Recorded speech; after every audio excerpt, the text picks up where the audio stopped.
माननीय सदस्यहरू, प्रदेश सभाको आजको बैठक कारबाही प्रारम्भ हुन्छ। माननीय रानी कुमारी तिवारी।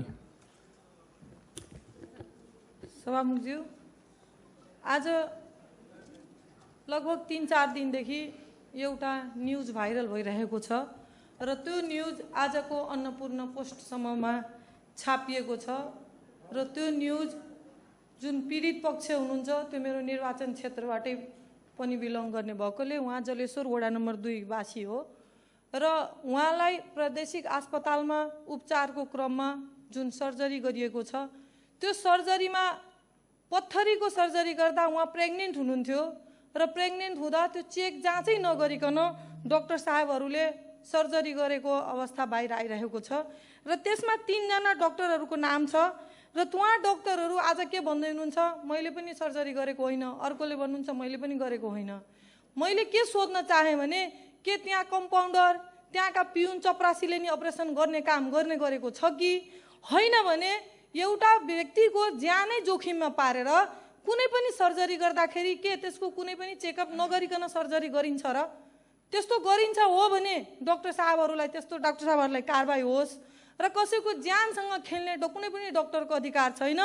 त्यसले गर्दाखेरि मैले यो सभामा यो केसको यो मुद्दाको छानबिन होस् र मन्त्रीजीले पनि यसमा चाहिँ जवाबदेहिता लिएर यसको छानबिन गर्नमा सहयोग गरियो र यसको लागि छानबिन समिति एउटा गठन होस् र म भन्न चाहन्छु त्यो पीडितले न्याय पाउनुपर्छ र तत्काल यो डाक्टरहरूलाई जुन डाक्टरहरूको नाम आइरहेछ उहाँहरूलाई निलम्बन गरेर प्रक्रियामा अगाडि हामी बढ्नुपर्छ भन्ने यो जोरदार माग हो मेरो। किनकि यस्तो खेल हामीले कसैसँग पनि खेल्न मिल्दैन। एउटा पीडितको यो समस्यालाई हामीले सुन्नै पर्छ, होइन भने यो भोलिको लागि हामीमाथि एउटा ठुलो अब्जसको भागीदार हामी हुन्छौँ। किनकि कसै पनि कुनै पनि नागरिकलाई कुनै पनि इलाज गर्दाखेरि त्यसमाथि पनि एउटा महिला जो प्रेग्नेन्ट थियो र प्रेग्नेन्ट भएको थाहै नपाइकन डाक्टरले सर्जरी गर्छ भने योभन्दा ठुलो दुर्दशा र दुर्भाग्य के हुन सक्छ। त्यसले गर्दा सभामुखज्यूलाई म अनुरोध गर्न चाहे कि यसको छानबिन कमिटी तत्काल गठन होस् र यसको सत्य तथ्य के हो त्यो चाहिँ हामीले बाहिर ल्याएर पीडितलाई हामीले क्षतिपूर्ति दिने व्यवस्था तत्काल गराउनुपर्छ भन्दै मैले आफ्नो माग राखेँ। धन्यवाद। माननीय श्री मनीष कुमार सुमन।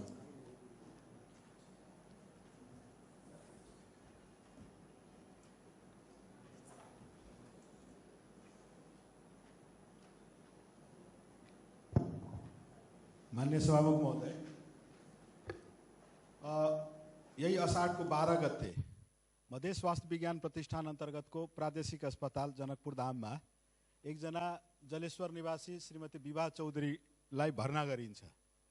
अषाढ 13 गते सोही अस्पतालका डाक्टर अश्विनी यादव, डाक्टर राजेश शाह र डाक्टर अमरेश कर्ण यो 3 जना सर्जन हुनुहुन्छ। उहाँहरूद्वारा बिमारी विभा चौधरीको बिना भिडियो एक्सरे, बिना प्रेग्नेन्सी टेस्ट र बिना कुनै चिकित्सकीय जाँचकै पित्तथैलीको अपरेसन गरिन्छ। पित्तथैलीबाट अपरेसन पश्चात पत्थर निकालिने र तत्पश्चात बिरामी ठिक हुने आशामा रहेका बिरामी र निजका कुरुवाहरू अहिले घर न घाटका भएका छन्। बिना चिकित्सकीय जाँच बिनै गरिएको अपरेसन विफल हुन्छ र अपरेसन क्रममा गरिएको चरम लापरवाहीका कारण बिरामीलाई मेडिसिटी अस्पताल काठमाडौँ रिफर गरिन्छ। अहिले बिरामी विभा चौधरी मेडिसिटी अस्पतालको भेन्टिलेटरमा जीवन र मृत्युको दोसाँधमा लड्दै हुनुहुन्छ। विभा चौधरीको शीघ्र स्वास्थ्य लाभको कामना गर्दछु। तर बिरामीसँग खेलबाड गर्ने, अपरेसनमा चरम लापरवाही गर्ने मध्य स्वास्थ्य विज्ञान प्रतिष्ठान अन्तर्गत प्रादेशिक अस्पतालका चिकित्सक सर्जनहरू डाक्टर अश्विनी यादव, डाक्टर राजेश शाह र डाक्टर अमरेश कर्णमाथि संसदीय छानबिन हुनुपर्दछ। मान्य सभामुख महोदय, म उनीहरू उप संसदीय छानबिनको माग गर्दछु। निज डाक्टरहरूको लाइसेन्स खारेज गरी निजमाथि कडाभन्दा कडा कारबाहीका साथै बिरामीलाई क्षतिपूर्ति दिन पनि म सरकारसँग माग गर्दछु। सभामुख महोदय, धन्यवाद। माननीय श्री सत्यनारायण मण्डल।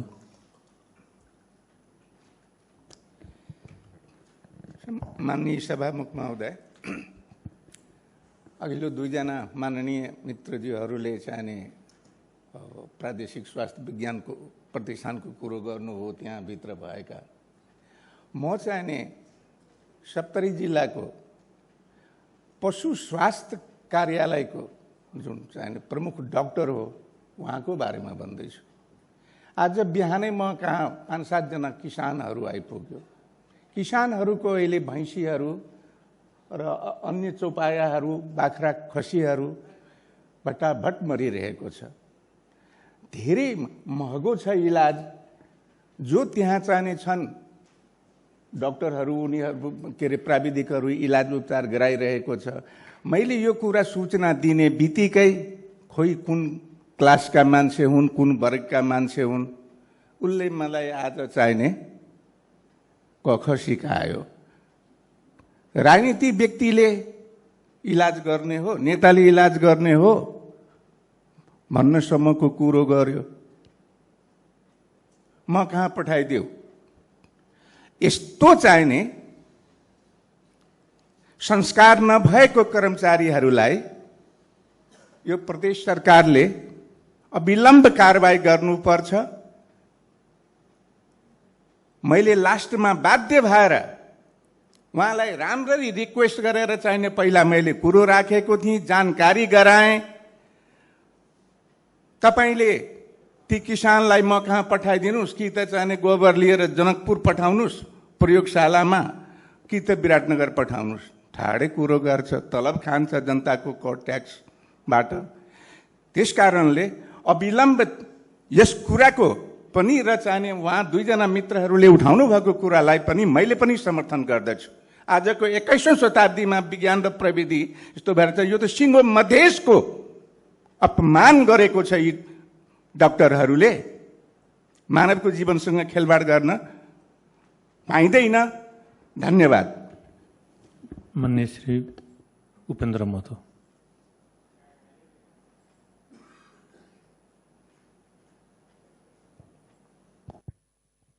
माननीय सभामुख महोदय, मधेश स्वास्थ्य विज्ञान प्रतिष्ठान अंतर्गत रहे प्रादेशिक अस्पताल में जो घटना घटा है, कोई भी पेशेंट हम सब हॉस्पिटल में ले जाते हैं तो हम सब ये सोचते हैं कि एक सेफ हैंड में हम अपना पेशेंट को दिए हैं और सिर्फ हमको पैसा का व्यवस्था करना है, क्योंकि डॉक्टर वहाँ पे उपचार करेंगे। लेकिन जो विभा चौधरी के साथ हुआ है, सिर्फ ये डॉक्टर से कार्रवाई करने से या जो पीड़ित है उसको क्षतिपूर्ति देने तक सीमित नहीं है। इससे ये पता चलता है कि कोई भी शल्य क्रिया हो, ऑपरेशन हो, एक प्रोसीजर होता है, एक प्रोटोकॉल होता है कि ऑपरेशन करने से पहले प्रोटोकॉल फॉलो किया जाता है, ऑपरेशन करने से पहले एक प्रोसीजर फॉलो किया जाता है। इस घटना से ये पता चला है कि उस अस्पताल में कोई प्रोटोकॉल या कोई प्रोसीजर फॉलो नहीं हो रहा है। कल के दिन में कोई भी पेशेंट उस अस्पताल में जाने से डरेंगे। जितने भी धनी वर्ग है वो तो कहीं पे जाकर उपचार करा सकते हैं, लेकिन गरीब वर्ग उस अस्पताल में जाने से अब डरेंगे। और इस प्रदेश का एक गौरव का वो योजना यहाँ पे बार बार संसद में बोला गया है कि मधेश स्वास्थ्य विज्ञान प्रतिष्ठान इस प्रदेश का गौरव का योजना है, और वहाँ पे ऐसा घटना घटित होता है तो कल के दिन में गौरव का योजना का जब ये हाल है तो अन्य योजना का क्या हाल होगा ये देखा जा सकता है। इसलिए उस अस्पताल में, और सबसे विडंबना ये है कि ऑपरेशन भी हो गया और वो जो पेशेंट था उनका अवस्था खराब हुआ, और खराब होने के बाद संलग्न 3 डॉक्टर है, उसमें तीनों डॉक्टर कहता है कि हमने ऑपरेशन किया नहीं है। तो मैं ये पूछना चाहता हूं कि उसका ऑपरेशन किया किसने? जो 3 डॉक्टर संलग्न है तो वहां के क्या प्यून ने किया? इसलिए ये छानबीन होना चाहिए और प्रोटोकॉल का फॉलो हो रहा है कि नहीं हो रहा है, वो डॉक्टर पे तो कार्रवाई होना ही चाहिए। उस जो पीड़ित है उसको क्षतिपूर्ति तो मिलना ही चाहिए, लेकिन उस अस्पताल का काम क्रियाकलाप सही ढंग से नहीं चल रहा है, ये भी छानबीन होना चाहिए। और मैं सभामुख से आग्रह करता हूं कि निर्देशित करें, एक छानबीन समिति बने और छानबीन हो, ताकि भविष्य में कोई भी पेशेंट उस अस्पताल में जाने से न डरे। धन्यवाद। माननीय श्री जानकी शरण शाह।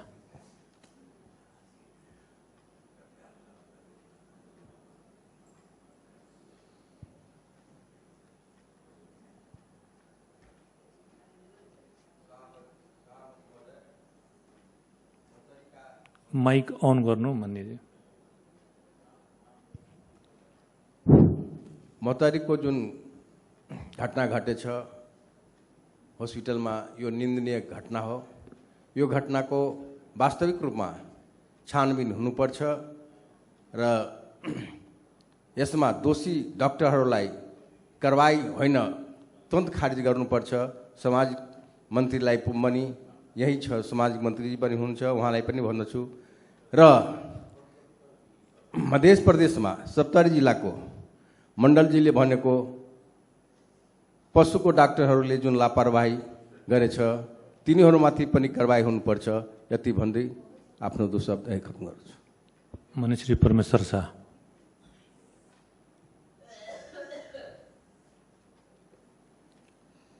माननीय सभामुख महोदय,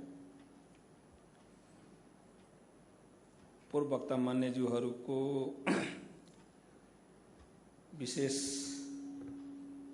घटनाका बारेमा जुन कुराहरू आए त्यसलाई समर्थन गर्दै म आज अनलाइन समाचारमा एउटा न्युज पढेँ, त्यसको हिसाबले म भन्दैछु।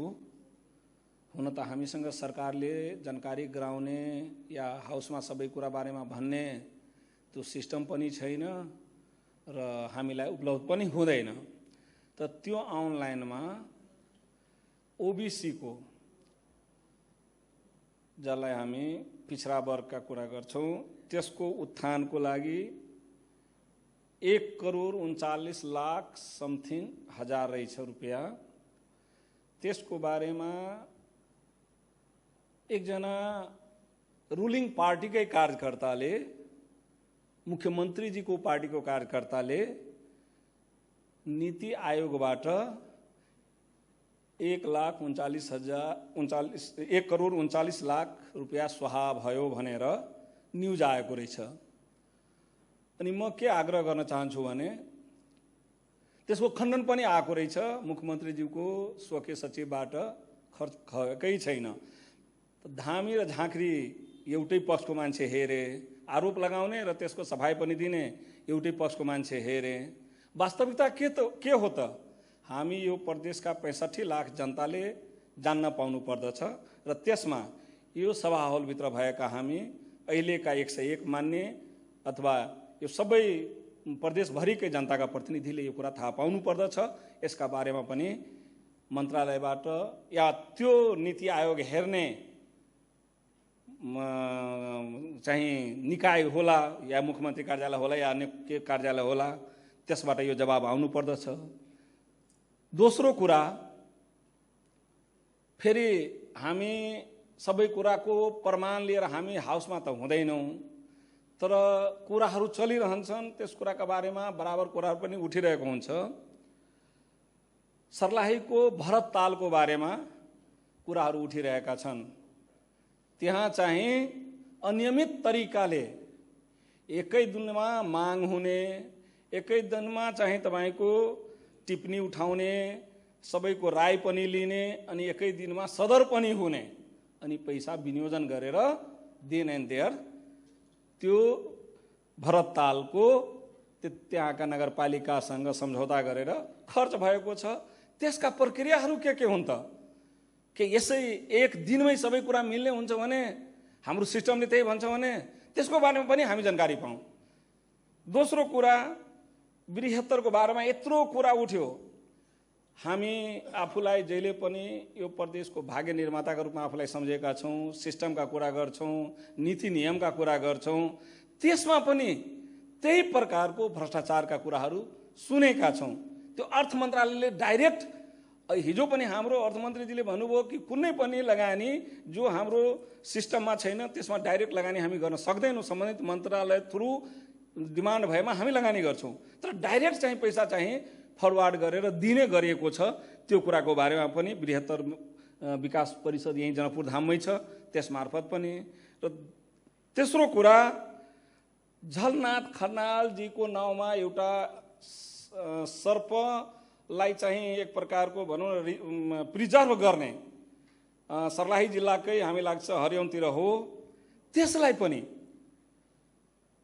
के को आधारमा त्यो हाम्रो वार्षिक बजेटको आधार कार्यक्रममा त्यो कुरा रहेछ कि या त्यो सम्बन्धित निकायबाट प्रक्रिया पुगाएर आएको रहेछ कि यसरी हेर्दा करिब करिब 60-65 करोड रुपैयाँ त्यत्तिकै सम्बन्धित निकायहरूलाई दिएको कुराहरू आवाजहरू आइरहेको छ। सत्य छ कि छैन म यो भन्छु, सत्य पनि हुन सक्छ असत्य पनि हुन सक्छन्, तर हामीले जान्न पाउनु पर्दछ। किनभने यो पैसा कुनै व्यक्तिको होइन, यो पैसा जनताको पैसा हो। जनताको पैसालाई जथाभावी बाँड्ने, जथाभावी कसैलाई दिने यो नियम विपरीत हो, सिस्टमको विपरीत हो। यी कुराहरूको बारेमा पनि हाउसमा चाहिँ जानकारी आउनु पर्दछ। सभामुखज्यूबाट रुलिङ होस्, त्यो सम्बन्धित मन्त्रालयले, मन्त्री जोसुकै होस्, मन्त्री त परिवर्तन भइरहन्छ, त्यहाँबाट जवाब आउनु पर्दछ। आज छैन भने भोलि आउनु पर्दछ, होइन भने हामीले अर्को प्रक्रियातिर जानुपर्ने हुन्छ। धन्यवाद।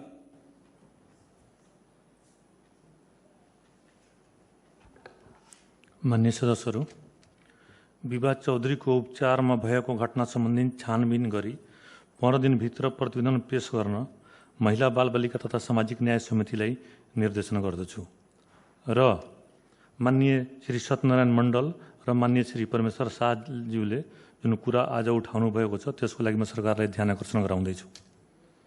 माननीय सदस्यहरू, सर्वप्रथम प्रदेश मामिला समितिको माननीय सभापति श्री अशोक कुमार यादवलाई संस्था दर्ता सम्बन्धमा व्यवस्था गर्न बनेको विधेयक सम्बन्धमा समितिको प्रतिवेदन पेश गर्न अनुमति दिन्छु।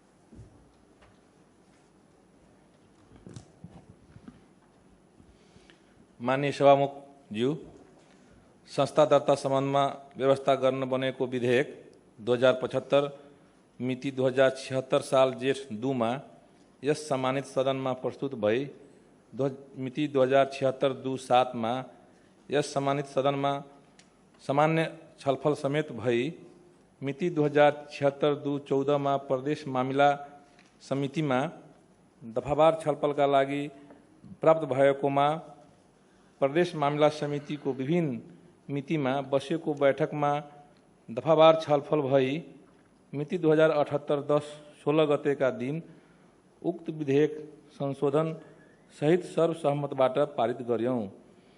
प्रदेश सभा कार्य सञ्चालन नियमावली 2075 को नियम 119 को उपनियम 1 बमोजिम समितिले विधेयकमाथि दफावार छलफल गर्दा मार्गनिर्देश गर्नु भएको मान्य सभामुख, मान्य उपसभामुख प्रति हार्दिक कृतज्ञता व्यक्त गर्दै छलफलमा भाग लिनुहुने समितिको सदस्य र बैठक व्यवस्थापनमा सहयोग गर्नुभएका सचिवालयको कर्मचारीलाई हार्दिक धन्यवाद ज्ञापन गर्दछु।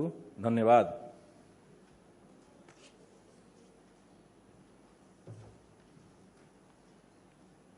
माननीय सदस्यहरू, समितिको प्रतिवेदन आफ्नो मेल तथा कार्यालयको वेबसाइटबाट प्राप्त गर्नुहोला। माननीय सदस्यहरू, अब म माननीय अर्थमन्त्री श्री शैलेन्द्र प्रसाद शाहलाई आर्थिक विधेयक 2079 माथि विचार गरियोस् भन्ने प्रस्ताव प्रस्तुत गर्न अनुमति दिन्छु।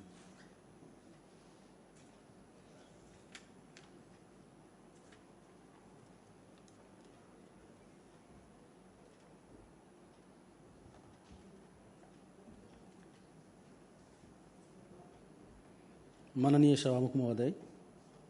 सभामुख महोदयको अनुमतिले प्रदेश सभा कार्य सञ्चालन नियमावली 2075 को नियम 140 को उपनियम 3 बमोजिम आर्थिक विधेयक 2079 माथि सभामा छलफल गरियोस् भने प्रस्ताव प्रस्तुत गर्दछु। माननीय सदस्यहरू, अब आर्थिक विधेयक 2079 माथि विचार गरियोस् भन्ने प्रस्तावमाथि अर्थात् विधेयकमाथिको सामान्य छलफल प्रारम्भ हुन्छ। माननीय सदस्यहरू, यस छलफलमा विधेयकको सैद्धान्तिक पक्षमा मात्र छलफल हुने बेहोरा अनुरोध गर्दछु। उक्त छलफलमा बोल्न चाहनुहुने माननीय सदस्यहरूले आफ्नो नाम सभामुख डजसँगै बसेका कर्मचारीहरू मार्फत उपलब्ध गराइदिनु हुन अनुरोध गर्दछु। छलफलमा भाग लिने प्रत्येक माननीय सदस्यहरूलाई 5 मिनटको समय निर्धारण गरेको छु।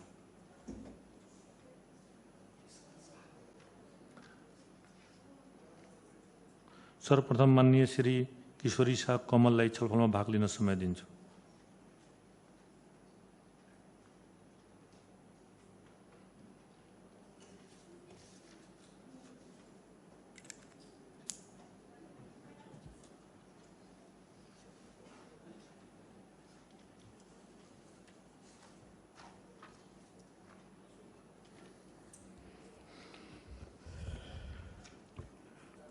माननीय सभामुख महोदय,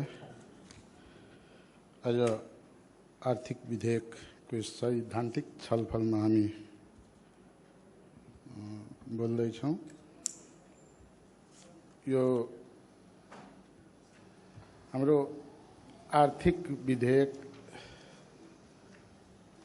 अर्थसँग सम्बन्धित र अर्थ हामी कहाँबाट यो समृद्धिको लागि जुटाउने,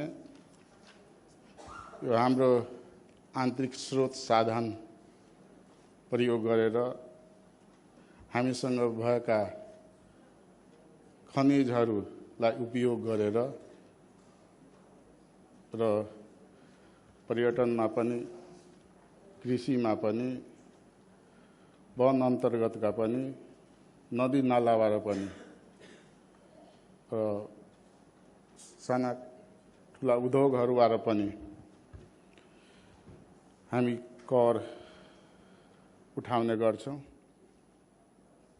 तर यो कर उठाउनलाई जबसम्म हामीले पटक पटक पनि नीति कार्यक्रममा म बोल्दै आएको छु कि यथास्थितिवादी सोच राखेर यो हाम्रो यो प्रदेशको समृद्धि समुन्नति हुँदैन। यो वितरणमुखी बजेट सानो सानो टुक्रा टुक्रामा बजेट दिएर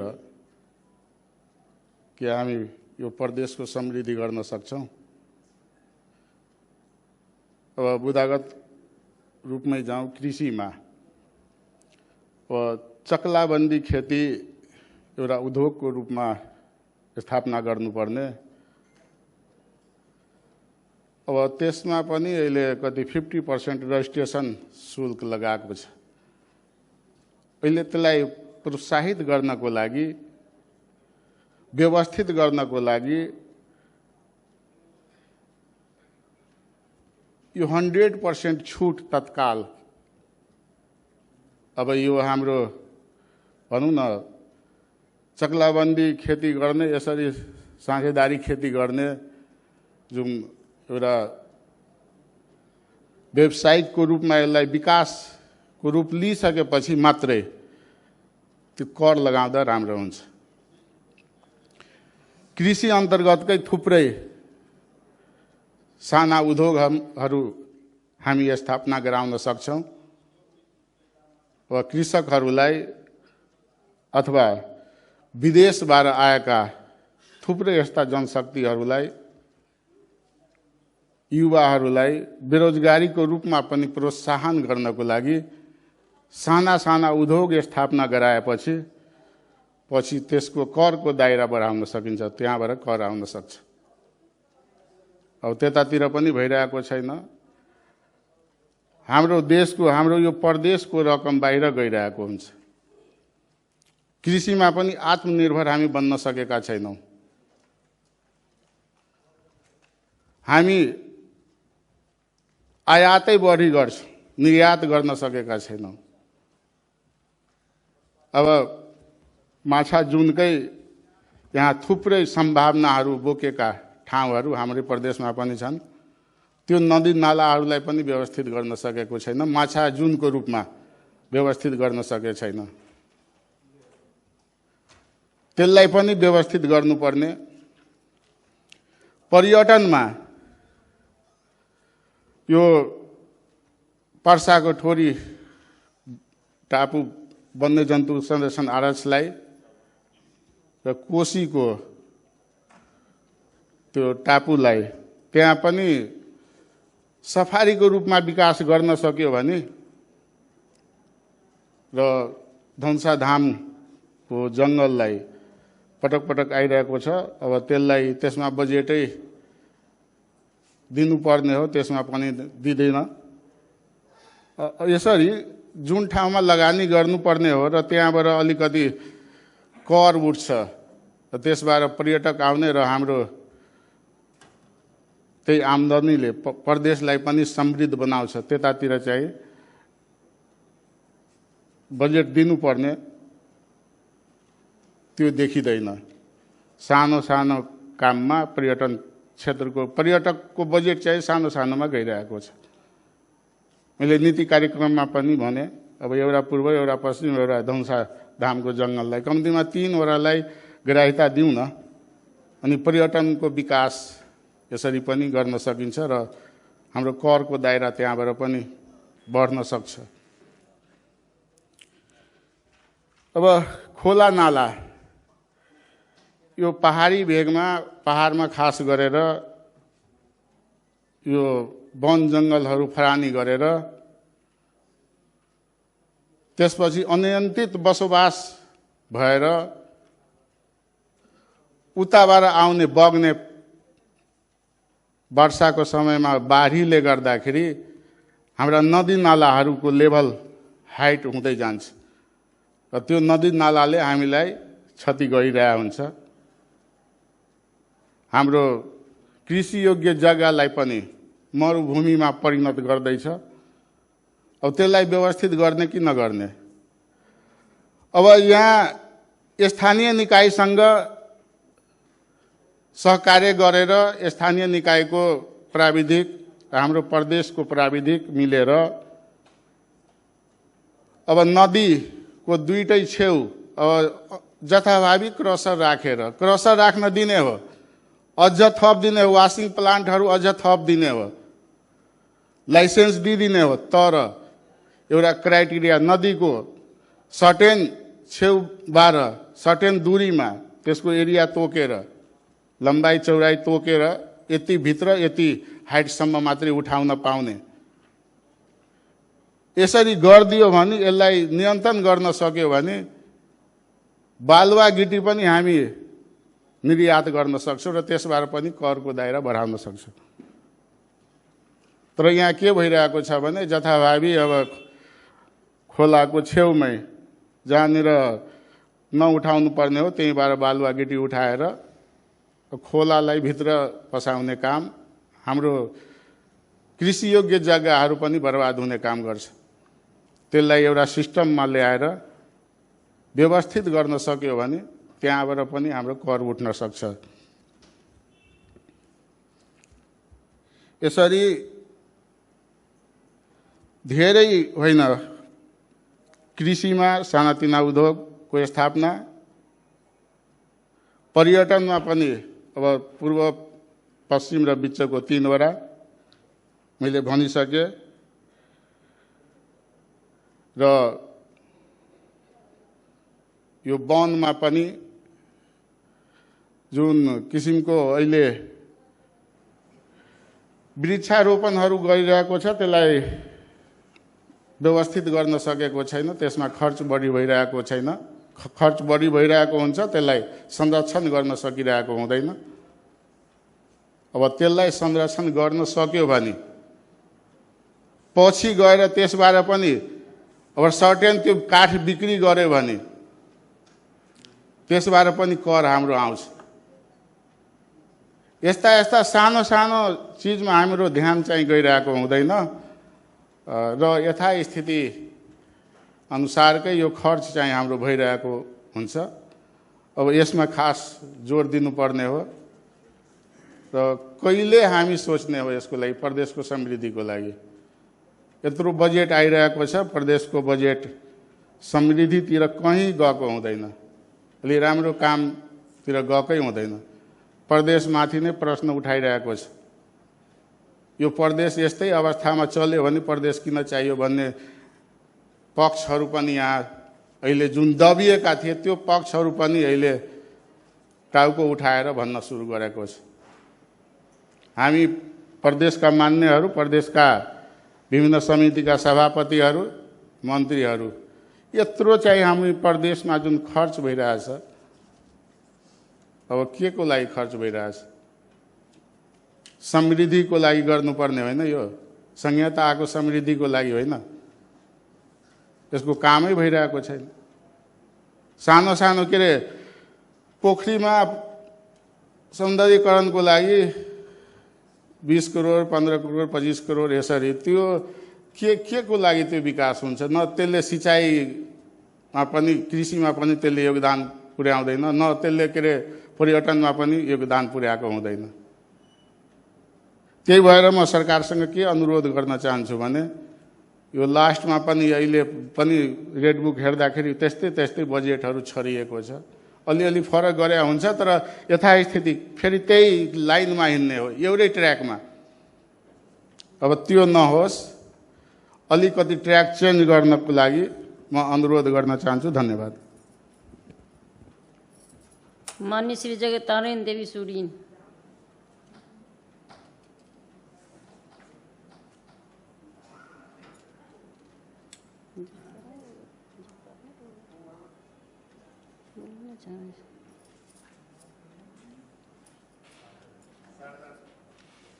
माननीय श्री शारदा थापा।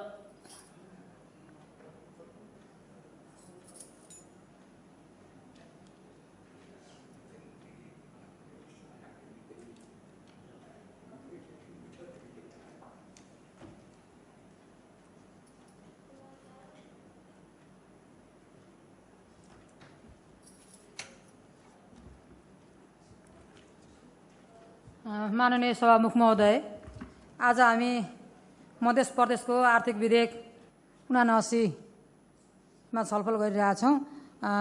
अर्थ मन्त्रालयका प्रतिनिधित्व गर्ने मन्त्रीज्यूलाई धन्यवाद दिन चाहन्छु। धेरै कुराहरू समेट्न खोज्नु भएको छ, मेहनत गर्नुभएको छ, प्रयास गर्नुभएको छ, त्यसको लागि धन्यवाद छ। मैले यसो हेरेँ, यो अन्धोला ऐना पक्राइदिएको हो कि जस्तो लाग्यो, काहीँको त केही देख्दिनँ। तर पनि केही त फेरि छ, हेर्नै पर्यो, बोल्नै पर्यो, भन्नै पर्यो। यसमा आएका कुराहरूलाई मैले पनि त्यो चक्लाबन्दीका कुराहरूलाई चाहिँ अहिले नेपालमा त्यसमाथि पनि प्रदेश 2मा चाहिँ यो चक्लाबन्दीका कुराहरूलाई चाहिँ व्यावहारिक रूपमा आइ नसकेको यो राम्रो चाहिँ अवधारणा भएको हुनाले समूहगत सहकारीहरूले पनि सङ्घ संस्थाहरूले पनि खेर गइरहेको जग्गाहरू उपयोगमा पनि आउने, खेतीयोग्य जमिनहरू उपयोगमा आउने पनि भएको कारणले गर्दाखेरि यो चक्लाबन्दीलाई चाहिँ अलि व्यवस्थित बनाउनको लागि अहिले सुरुवातमा चाहिँ प्रदेश सरकारले लाग्ने करमा 50% भन्नुभएको छ। यो पुरै चाहिँ छुट गर्न पाएदेखि त्यसको प्रभावले गर्दाखेरि पनि यो योजना चाहिँ अलि बढी प्रभावकारी हुन्थ्यो होला कि भन्ने मलाई लाग्छ। त्यसै गरी अर्को यो 47 पेजको 9 नम्बरमा यो अपाङ्गता भएको व्यक्ति, दलित, पिछडिएका जुन स्थानीय तहबाट प्रमाणित भएका व्यक्तिहरू जुन सिफारिस भएर आएपछि यिनीहरूको नाउँमा आएका जग्गाहरू चाहिँ रजिस्ट्रेसन गर्ने शुल्क 25% घट्ने भन्ने कुराहरू आएको छ। हामीले धेरै दलित भनेर मुद्दाहरू धेरै उठाएका छौँ। धेरैतिरबाट राज्यले दलितका लागि सुविधा पनि दिएको छ। नजिकै रहेको एउटा सम्पन्न दलित चाहिँ सर्वसम्पन्न मन भएको छ, नजिकै रहेको एउटा बाहुन चाहिँ सधैँभरि गरिब नै रहेको छ।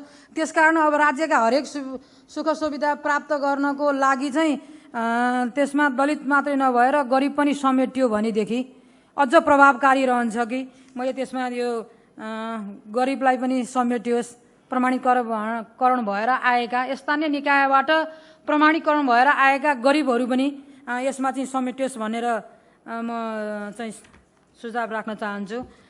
त्यसै गरी यो अन्तिममा छ माटो बिक्री एवं घाटगद्दीका कुराहरूमा यो प्रति क्युब मिटर चाहिँ 75 देखि 125 सम्म भन्ने कुराहरू आएको छ। यो चाहिँ व्यक्तिले गर्नुपर्दाखेरि त यसलाई अलि बढी मार पर्छ होला कि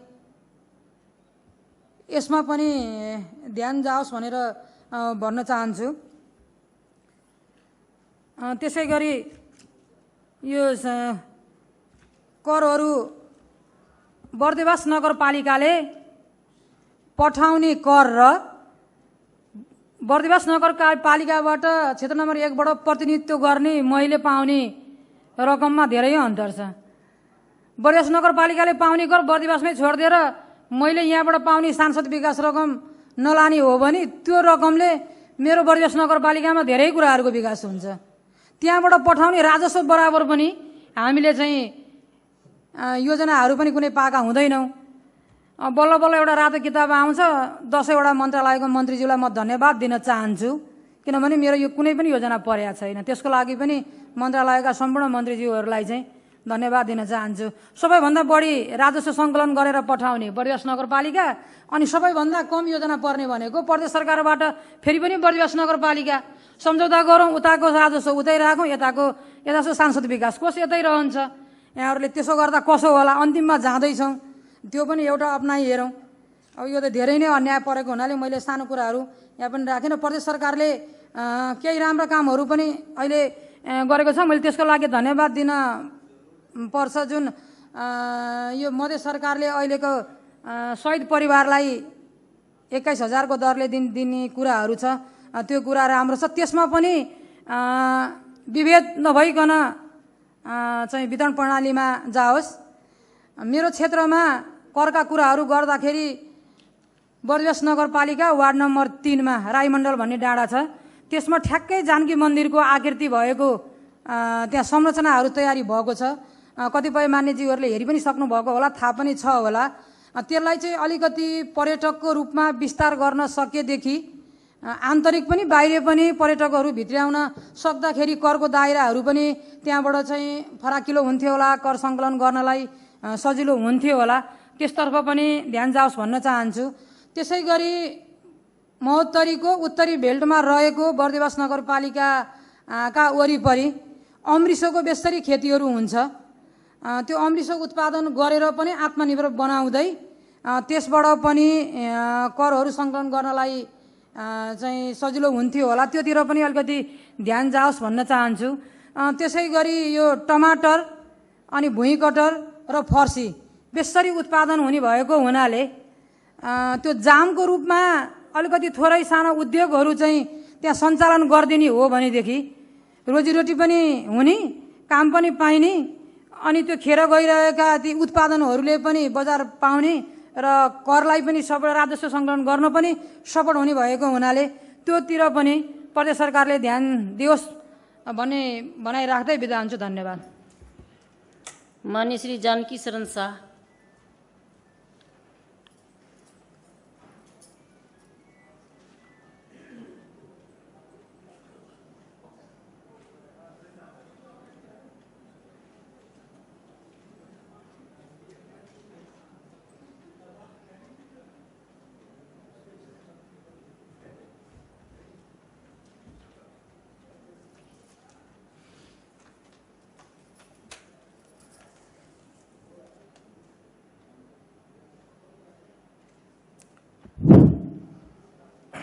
श्रीमान शाहमुख महोदय, आज निश्चित रूपमा आर्थिक विधेयकको सैद्धान्तिक छलफलमाथि सबैजनाले आफ्नो विचार राख्दैछ।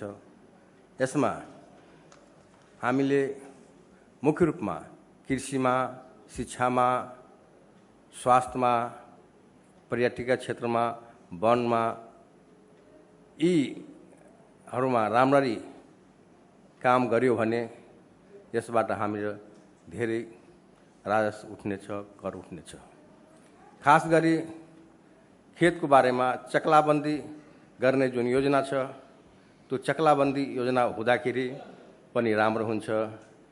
अर्को मान्य शारदा मान्यजीले भन्नुहुँदैछ खेतमा टमाटर, भुइँकटहर इत्यादि साग सब्जीहरूको खेती गऱ्यौँ भने प्रदेश सरकारबाट सहुलियत पायो भने निश्चित रूपमा धेरै विकास हुन्छ।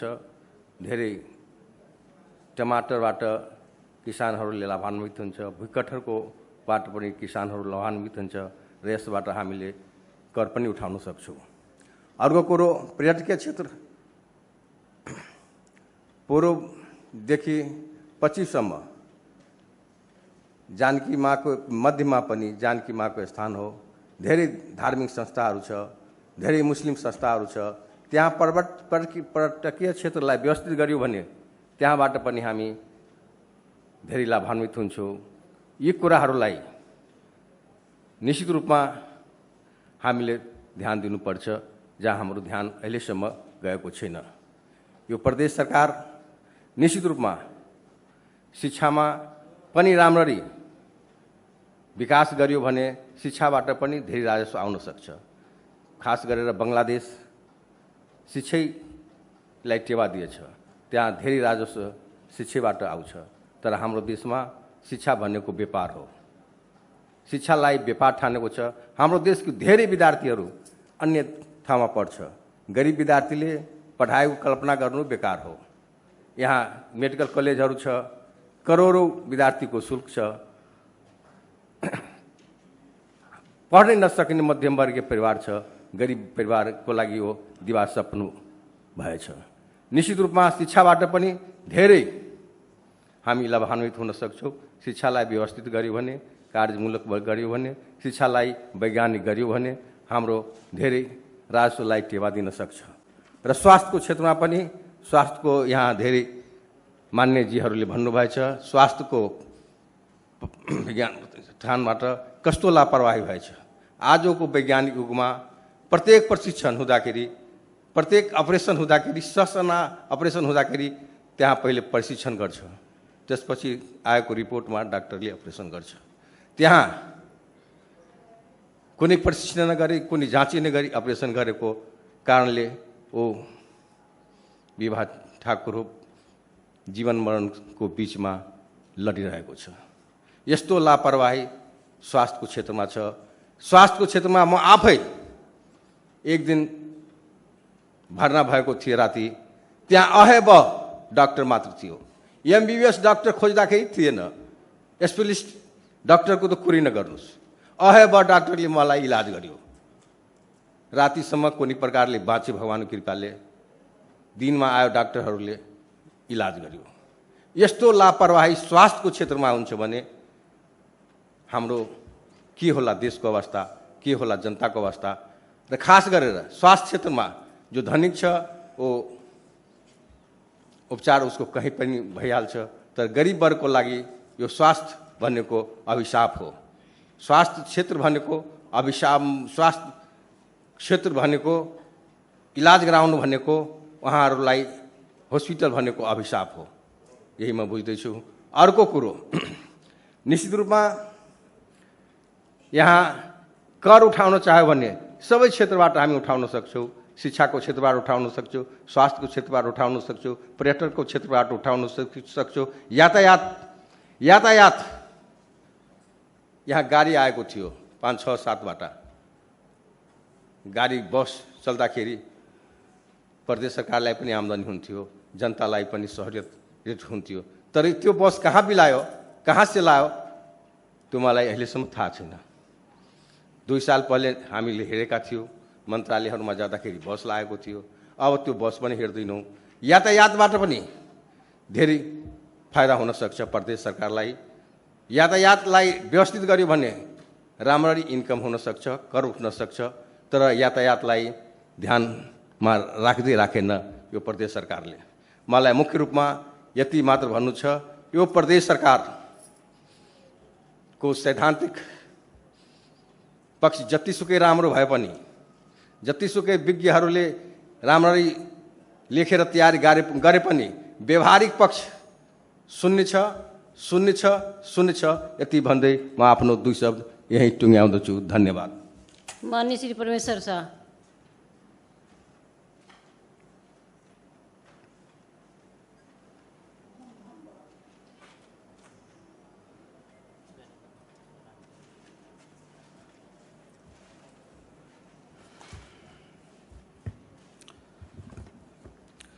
माननीय सभामुख महोदय,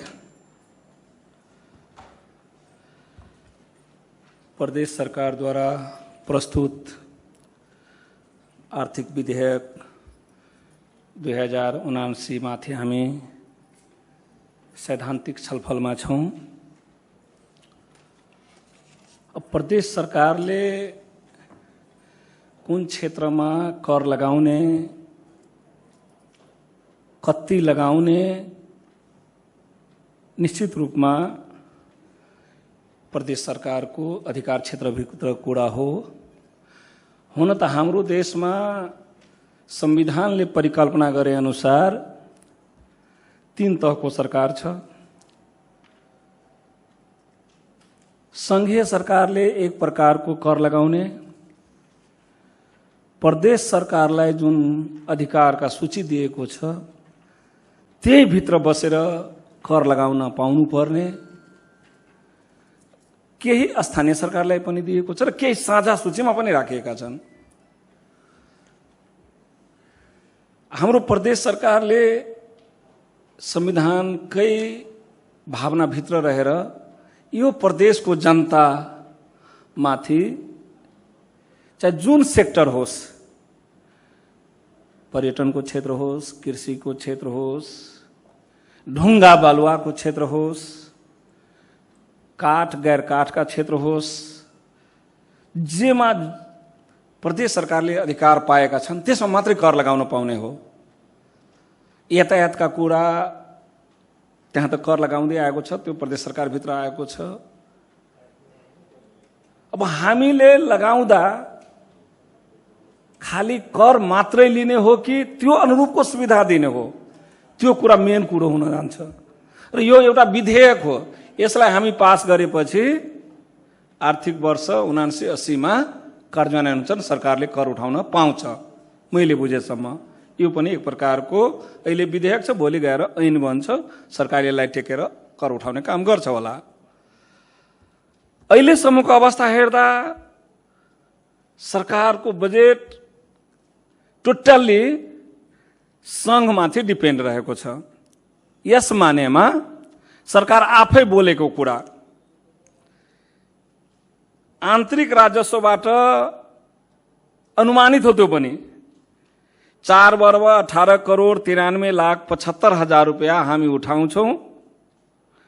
जुन 47 अर्बको बजेट छ त्यसमध्येको यो मलाई कति पर्सेन्ट होला, म पर्सेन्टमा त गएन, यो 4,18,93,75,000 रुपैयाँ मलाई लाग्छ 20% जति होला कि त्यो हिसाबले मैले मात्रै बुझेको छु, 20% पनि छैन होला। अनि यी करहरूबाट सरकारले यी जनतालाई सेवा सुविधा विकास निर्माण सबै काम गर्ने, बाँकी जति रकम छन् यसरी हेर्दा 10 वटा शीर्षकबाट सरकारले त्यो खर्च बेहोर्ने स्रोतहरू पहिले आएका छन्, कहाँ कहाँबाट रकम ल्याउने भनेर। त्यसमा सरकारले आन्तरिक राजस्वबाट यति ल्याउने भनेर भनेको छ। त्यस्तै अब अन्य कोषहरूमा रहेका केही सञ्चित रकमहरू पनि भनेका छन्, जम्मा त्यो न्यून हो 38 करोडको कुरा गरेको छ। बाँकी सबै नेपाल सरकारको चाहे त्यो जुनसुकै बजेट होस्, राजस्व बाँडफाँड होस्, समानीकरण होस् या विशेष होस्, सम्पूरक होस् या सशर्त योजना होस्, यी सबै सँगै सरकारमा डिपेन्ड गरेको छ। एउटा कुरा चाहिँ यसपालिको बजेटमा सरकारले ल्याएको छ, त्यो हो भने मौजदात रकमको कुरा गरेको छु। अहिलेको जुन हाम्रो आर्थिक वर्षको जुन बजेट हामी कार्यान्वयनमा छौँ त्यसबाट सरकार आफैले अनुमान गरेको छ 9,66,00,00,000 मोटामोटी 10 अर्ब यसबाट आलिया भएर जान्छ भनेर सरकारले अनुमान गरेको हो। तर हाम्रो कर लगाउने ठाउँ त सीमित भएकोले म सरकारलाई के आग्रह गर्न चाहन्छु भने, हुन त हिजो नै कर तथा गैर कर सम्बन्धी हाम्रो अर्थ समितिबाट मान्यज्यू यो 2076 मा त्यो विधेयक आएको, अहिले 2079 मा हामी छौँ, तर त्यो विधेयकलाई हामीले ऐन बनाउन सकेनौँ।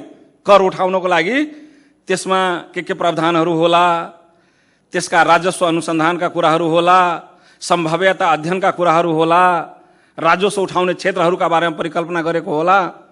तर हामी यति स्लो छौँ, 76 मा पेश भएको विधेयक अहिलेसम्म पनि निर्णयमा आउन सकेको छैन। बल्ल हिजो प्रतिवेदन आएको छ, मलाई विश्वास छ अब हामी चाहिँ यो प्रतिवेदनलाई छलफलमा ल्याएर त्यसलाई पास गरेर ठिक छ, हामी उपभोग गर्न नपाउला एज ए सांसद, त्यो ऐन बनाएको भोलिका जो पनि आउँछन् भने उहाँहरूको लागि बाटो खुला हुन्छ।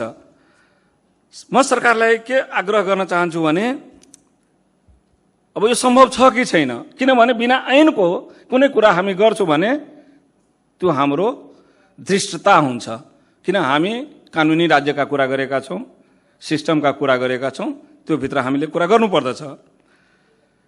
अब राजस्व सम्बन्धी सम्भाव्यता अध्ययन गर्ने, सेक्टरहरू पहिल्याउने, कुन कुन सेक्टरमा चाहिँ हामीले कर लगाउन सक्छौँ, त्यो संविधानभित्र भएका सूचीमै भित्र रहेर, त्यसको लागि पनि अब सरकारलाई त्यो बाटो खोल्नको लागि कानुन नै चाहिन्छ होला मलाई लाग्छ। त्यो कानुन बनिसकेपछि त्यो कुरा सरकारले मलाई लाग्छ आउने दिनमा त्यसलाई प्रयोग गर्नुहुनेछ। तर अहिले हेर्दा बजेट वक्तव्य, कार्यक्रम, एमाउन्ट सबै हामी अरूको भरमा, या सङ्घीय सरकार होस्, एक ठाउँमा त मैले हेरेँ सरकारले त्यो बजेटभित्र के लेखेको छ भने युनिसेफबाट प्राप्त हुने अनुदान 4,33,47,000। यसमा मेरो ध्यान आकर्षण छ अर्थमन्त्रीज्यूसँग, युनिसेफ भनेको त्यो अन्तर्राष्ट्रिय दात्री निकाय हो, यसले डाइरेक्ट हामीलाई सहयोग गर्न सक्छ कि सक्दैन, त्यसलाई हामी बजेटमा इन्क्लुड गरेका छौँ। त्यो कुराको बारेमा पनि यदि क्लियर भयो भने मलाई राम्रो लाग्छ। त यसरी हामीले बजेट बनाउँदा टोटल हामी सङ्घीय सरकारमा डिपेन्ड हुने या दात्री निकायमा डिपेन्ड हुने, हाम्रो राजस्वको पैमाना, एरिया धेरै सानो भएकोले कुनै पनि सरकारलाई आफ्नो खुट्टामा उभिन गाह्रो हुन्छ। त्यसैले म के भन्छु भने यो राजस्व प्रशासन सम्बन्धी या राजस्व सम्बन्धी या कर र गैर कर सम्बन्धी जुन चाहिँ विधेयक छ त्यसलाई छिटोभन्दा छिटो पास गरेर यो प्रदेशलाई, जनतालाई पनि दोहोरो मार नपर्ने गरी, तर विभिन्न सेक्टरहरू होला जुन हाम्रो नजरमा पर्न सकेको छैन। सामान्य रूपमा हामी हेर्छौँ प्रत्येक बोडामा 1 रुपियाँ लगाएको छ सिमेन्टमा, तर अहिलेसम्म यो बुझ्न सकिने एउटा मेरो जिज्ञासा यो पनि विषय हो भने सरकार एकमुष्ट भनेको छ आन्तरिक राजस्वबाट। म आग्रह गर्न चाहन्छु यातायातबाट हामीले कति पाउँछौँ, ठिक छ 60-40 को कुरा छ, 60 हामी पाउँछौँ, 40 चाहिँ स्थानीय तहमा जान्छ। त्यस्तै तपाईँको यो हामी मालपोतका कुरा गरेका छौँ, त्यस्तै तपाईँको 72-72 का कुरा गरेका छौँ, त्यस्तै काठ त कुन कुन क्षेत्रबाट हामी कति पाइरहेका छौँ हामीले जान्नु पर्यो नि। हो ढुङ्गा बालाबाट प्रदेश सरकारले 1 करोड पाउँछ कि 1 अरब पाउँछ कि, यातायातबाट 500 पाउँछ कि 5000 पाउँछ कि, त्यो अलि वर्गीकरण गरिदिएको भए हामीलाई लाग्थ्यो कि इजी हुन्छ हामीलाई बुझ्न। हामी त्यसको वकालत गर्छौँ कि बाबा हाम्रो आय स्रोत यो हो, हामीले विकास गर्नुपर्ने स्रोतहरू क्षेत्रहरू यी हुन्। मलाई लाग्छ यो मात्रै मन्त्रीको या मुख्यमन्त्री या मन्त्री परिषदको मात्रै जिम्मेवारी होइन, हाम्रो पनि जिम्मेवारी हो कि हाम्रो प्रदेशको जनतालाई सेवा सुविधा दिनको लागि करका के क्षेत्रहरू छन्, कुन कुन क्षेत्रबाट कति आउँछन्, त्यो कुराको कारण जानकारी भयो भने हामी पनि त्यसको बारेमा पोजिटिभ भएर कुरा गर्छौँ। धन्यवाद। माननीय श्री शिवचन्द्र चौधरी।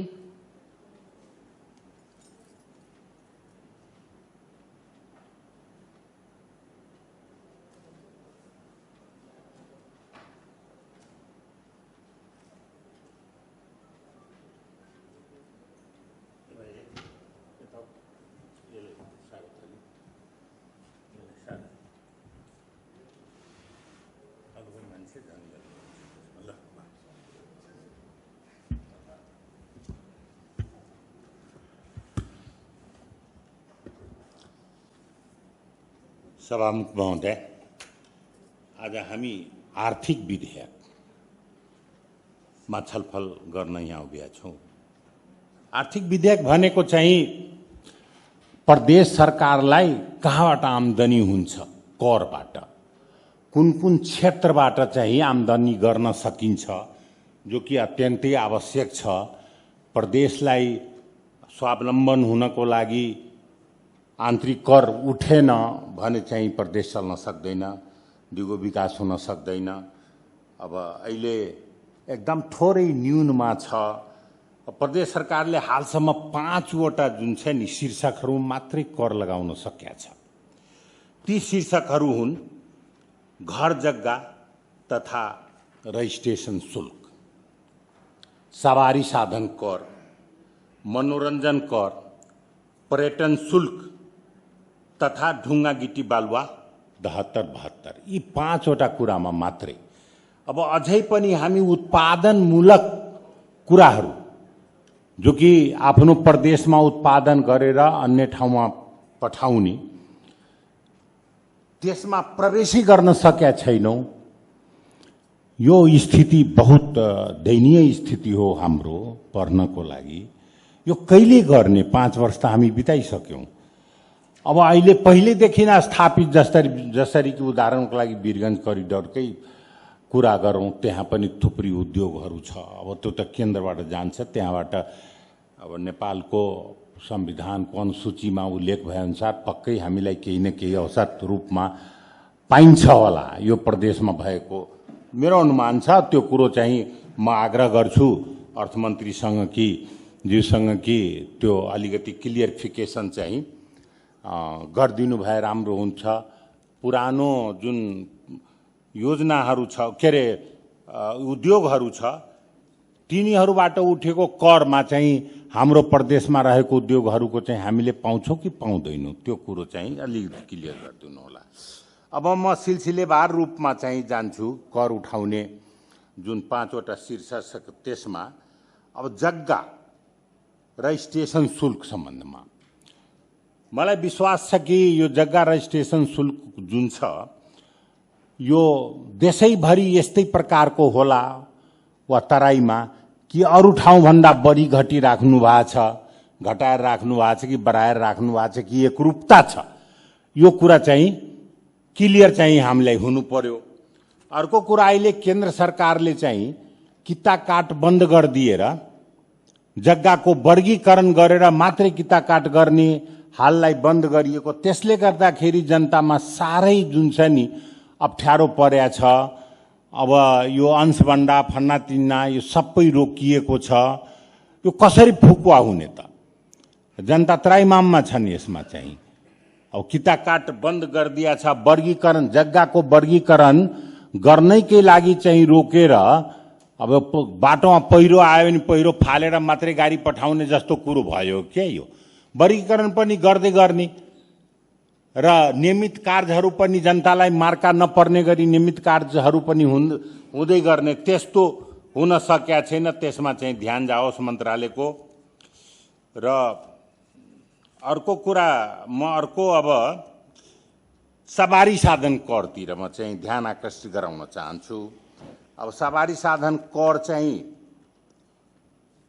हामीले पनि आफ्नो सवारी साधनको कर तिर्ने गरेको हुनाले केही सम्झना छ। बागमती प्रदेशमा वा केन्द्रमा भनौँ हामीले राखेको करभन्दा धेरै बढी कर छ, दुब्बर जति छ।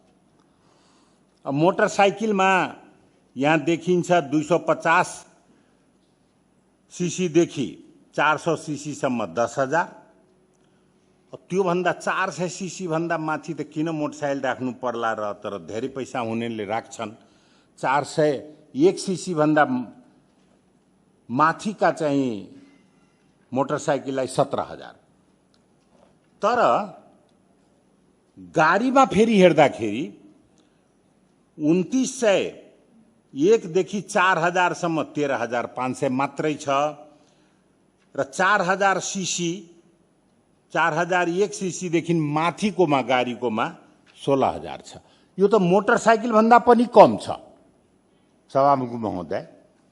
यो 400 सीसी मोटरसाइकलको भन्दा पनि 4000 भन्दा बढीको गाडी, 4000 सीसी भन्दा बढीको गाडी भनेको चाहिँ साह्रै भिआइपी र एकदमै हेभी गाडी भयो, करोडमा पर्ने गाडी भयो। त्यस्ता गाडीहरूलाई 16,000 राख्नु भएको छ र मोटरसाइकललाई 17,000 राख्नु भएको छ। त्यही रेन्जमा त्यो अलिकति यो मिल्या छैन कि जस्तो मलाई लाग्यो। अब म चाहिँ सत्ता पक्षकै सांसद भएको हुनाले म यसमा चाहिँ संशोधनतर्फ लागिन। म ध्यान आकर्षण मात्रै गराएँ मन्त्रीज्यूको। यो अलिकति त्यो हेरौँ, यो साह्रै नमिलेको जस्तो चाहिँ मलाई फिल भइरहेछ। अब अर्को कुरा चाहिँ अर्कोमा हामीले यो मनोरञ्जन कर, अब मनोरञ्जन करमा त केही छँदै छैन। अब सिनेमा हलहरू जो चलेको छ त्यसबाट आउँदो हो, कहिलेकाहीँ मेला ठेला लाग्छ त्यहाँबाट, त्योभन्दा बढीको व्यवस्था पनि यो किताबमा गरेका छैन। अब मेला ठेलामा कहिलेकाहीँ लाग्ने कुराहरूमा कति नि उठ्छ र उठ्छ पनि, त्यसमा मलाई शङ्कै लाग्छ। अब पर्यटन शुल्क सम्बन्धमा चाहिँ यो हाम्रो प्रदेशमा चाहिँ हुँदै नभएको कुरो पनि लेखिदिएछ। साहसिक पर्यटन, यो साहसिक पर्यटनमा पनि शुल्कहरू राख्या रहेछ। हाम्रो 2 नम्बर प्रदेशमा साहसिक पर्यटनको ठाउँ नै छैन। अब यो कपी पेस्ट हो, त्यो त्यतिकै देखिन्छ। त्यस्तै ट्रेकिङको छ। अब साहसिक पर्यटन र त्यसमा अब यो कुराहरू चाहिँ हाम्रो प्रदेशमा छैन, तर चाहिँ यो यसमा चाहिँ आएको छ। अब अहिले भर्खर हाम्रो विपक्षका एकदम मान्य नेताज्यू भनेर जानुभयो आन्तरिक शुल्कबाट चाहिँ 4 अरब 18 करोड जतिको चाहिँ यहाँ उठ्ने गरेको छ। तर यसमा चाहिँ बागमती प्रदेश, हाम्रो देशमा नेपालमा एउटा बागमती प्रदेश बाहेक यो करहरू उठाउनेमा यो 5 भन्दा छैठौँमा जान अरू प्रदेश पनि पुगेको छैन अहिले। तर यस्तै हालत छ सबै प्रदेशको। बागमतीको चाहिँ राम्रो छ, बागमतीको कर धेरै राम्रो छ। मलाई लाग्छ कि बागमतीको कर त अरू सबै 6वटा प्रदेशलाई जोडेर गऱ्यो भने झन्डै पुग्छ बागमतीको। त्यस्तो उसको आन्तरिक स्रोत दरो छ। काठमाडौँ शहर पनि त्यही भएको हुनाले बागमती प्रदेशको दरो छ त्यसमा। तर चाहिँ चिन्ता गर्नुपर्ने त विषय छ हामीसँग चाहिँ कि आन्तरिक भएन भनेदेखि हामी बलियो कसरी हुने। अब गिटी बालुवा सम्बन्धमा म केही उल्लेख गर्न चाहन्छु कि गिटी बालुवा स्थानीय तहले ठेक्का लगाउने गरेछ। अब दरसर यहाँ चाहिँ उल्लेख गरेछ, त्योसँग मतलब भएन। तर स्थानीय तहहरूले गर्दाखेरि धेरै विकृतिहरू जन्म लिएको छ त्यहाँ। अब 1 लाख घनमिटरको लागि चाहिँ टेन्डर गर्ने लिने उठाउने बेलामा चाहिँ 10 लाख घनमिटर उठाइदिने। त्यो मिलोमितो स्थानीय तहकै मान्छेहरूसँग हुन्छ। अब 3 मिटर खन्नु पर्ने 3 मिटर 2 मिटर भन्दा बढी नखन्नु पर्ने ठाउँमा 5 मिटर 7 मिटर गर्ने पुरै दह गरिदिने। त्यसले गर्दा दुर्घटना हुन्छ, कटान हुन्छ। त यसको लागि त प्रदेश सरकारले जसरी यो अख्तियारी दिएको छ स्थानीय तहलाई, त नियन्त्रणको लागि पनि त व्यवस्था गर्नु पर्यो नि त। नियन्त्रणको लागि के व्यवस्था गरेका छौँ हामीले? यो अनियन्त्रित रूपमा जुन छ नि त्यो प्राकृतिक स्रोतलाई दोहन भइरहेछ, त्यसलाई नियन्त्रण गर्ने के? मलाई जानकारी छैन सभामुख महोदय, त्यसैले मन्त्रीज्यूसँग सोध्न चाहन्छु म कि यो नियन्त्रण गर्नको लागि चाहिँ मन्त्रालयहरूले के व्यवस्था गरेछ? यति भन्दै म बिदा हुन चाहन्छु। हस्त धन्यवाद। माननीय श्री ज्ञानेन्द्र कुमार यादव।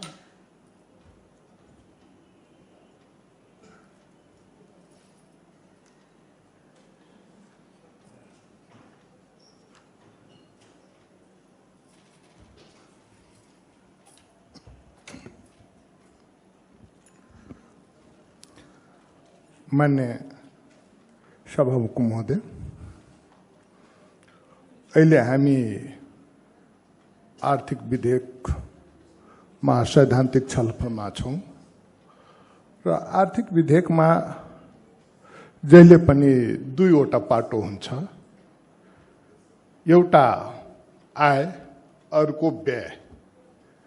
हामी आम्दानी जुन हिसाबमा गर्छौँ त्यही हिसाबमा हामी खर्च गर्ने हो भने हाम्रो चाहिँ अर्थतन्त्र ब्यालेन्स हुन्छ।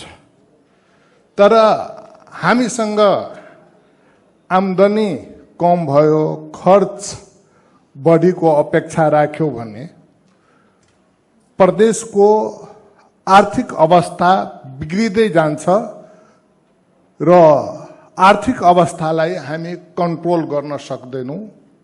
त्यसकारण सबभन्दा पहिला हामी आयको व्यवस्थापन कसरी गर्ने, जसमा आयमा फन्ड रेजिङका कुराहरू हुन्छ, आन्तरिक चाहिँ